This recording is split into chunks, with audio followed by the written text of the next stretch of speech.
కొంతమంది అంతే, రోజులు మారుతున్నా వాళ్ళు మారరు. అలాంటి వాళ్లలో మారుతి ఒకరు. ఈ రోజుల్లో నుంచే ఓ బ్రాండ్ క్రియేట్ చేసుకున్న మారుతి ఆ బ్రాండ్ వల్లే చాలాసార్లు పెద్ద హీరోలకు మంచి కథలే చెప్పినా రిజెక్ట్ చేశారు.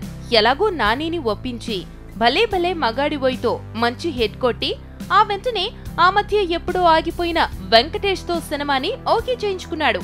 అయితే ఈ సినిమా స్టార్ట్ కావడానికి ముందే వెంకటేష్ మారుతికి చాలా స్ట్రాంగ్ గా చెప్పాడట, ఇందులో ఏ మాత్రం వల్గరిటీ ఉండకూడదని.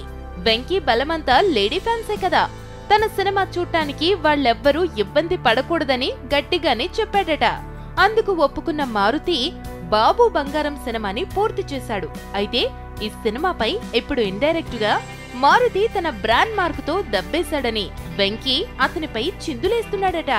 ఇంతకీ మ్యాటర్ ఏంటంటే, వెంకటేష్ వార్నింగ్ కు భయపడి బాబు బంగారంను క్లీన్ గానే తీసిన లేటెస్ట్ గా మారుతి కథ మాటలు అందించిన రోజులు మారాయి సినిమాతో మరోసారి తనలోని పాత యాంగిల్ ను చూపించాడు. శృతి మించిన అడల్ట్ డైలాగులతో లేడీ ఆడియన్స్ ను బాగా ఇబ్బంది పెట్టాడు. అది ఇప్పుడు ఇండైరెక్ట్ గా తన సినిమాకు ఇబ్బంది అవుతుందని ఫీల్ అవుతున్నాడట వెంకీ.